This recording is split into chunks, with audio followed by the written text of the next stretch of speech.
What the heck is going on, guys? My name is Micah with Crash Course Code, and this is going to be the 28th video in this Java programming series. In this video, we're going to cover something called constructors. So, constructors are a really important part to classes. It's the method that is essentially called at the very beginning of every single object creation. So, I'm going to declare a new method right here. I'm going to call it public car. So, I'm going to leave out any of this void or static or anything like that. It just has the public keyword right here. Put a couple parentheses and a couple brackets here. So what we've just done is we've declared the default constructor for our car class. You see that this car, the name of the method is exactly the same name as our class, and that is really important. Capitals and lowercase and all, it has to be the exact same name for our constructor. So what a constructor is used for is generally setting default values for fields. So say I want every single car that I create to have a default value of 20 within the oil field and 30 within the gas field. So to do this, within my constructor, I'm going to say oil level equals 20.0f and gas level equals 30.0f. And remember this f here, all it does is it converts your decimal to a float, and just remember to do that when you're working with floats here. So now you're going to see, if we go back into our main.java file, and let's just take all this out. Actually, no, let's just comment this out. It's too pretty to just delete. We're going to kind of create a car, new car equals, that's confusing because we use the new keyword.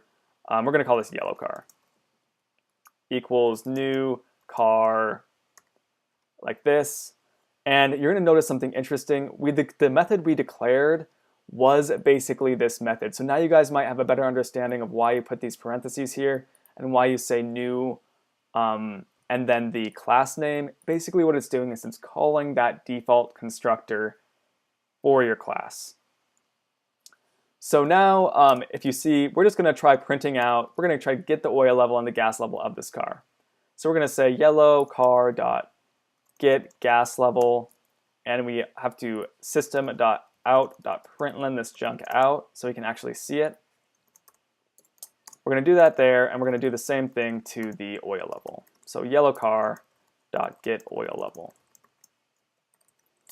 So now I'm going to run this, and you're going to see for the gas level, we get 30, and the oil level we get 20. So that's exactly what we did in our constructor. I think I did them in a different order here. So let's just change that to be a little less confusing. So you have a default oil level of 20 and a gas level of 30. So now if let's say I created another car, purple car, equals new car, same deal here. I'm going to say system.out.println purple car.get oil level and system.out.println purple car.get gas level. So you're going to see now it has the same default values for every single object that you create, and that's one nice thing about constructors. So there's actually one more thing with constructors I want to cover before the end of this video. You can pass in values to a constructor. So you can create more than one constructor, so we're going to call this the constructor section. And generally I put in something that looks like this when I'm kind of talking about a section. And we're going to say public car floats G level floats O level. Actually, let's switch these up. So I'm going to say O level, then G level, because that's kind of the order we have our fields in. I just kind of like keeping it organized like that.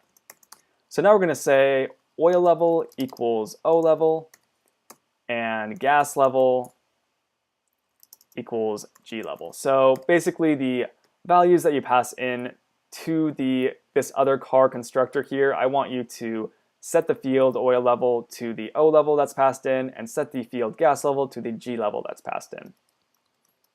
So now I'm going to go back into main, and let's say I want to create a new car. Let's say I want to create this red car again. So I'm going to say, instead of, let's just uncomment this out. We can comment out this top part now because we're not going to be using this to demonstrate this concept.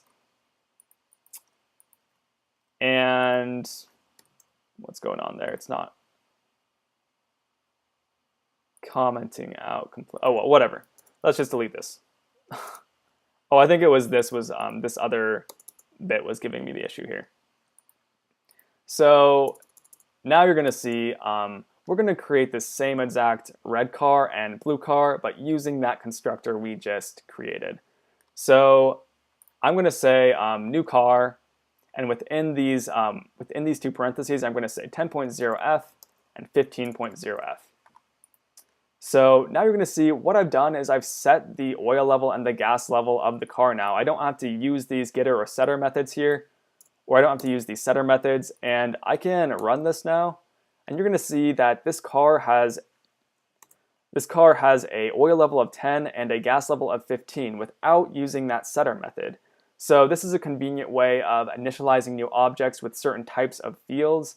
It's a way faster and cleaner way of doing that, which is awesome. So I'm going to just do the same thing down here. So we have 27.0f and 12.0f. So I can take that out. We can run this again, and you see that it initialized that new object with these fields in here that we have within the parentheses.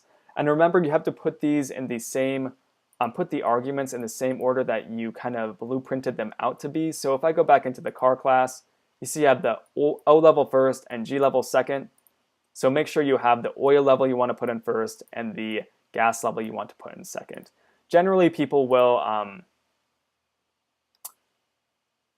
kind of comment this saying like O level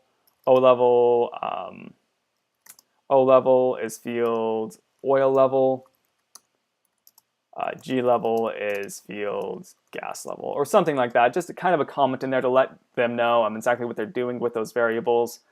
It's a good practice to actually kind of comment all the tops of your methods. So I can say this class prints out a message saying that the car is driving.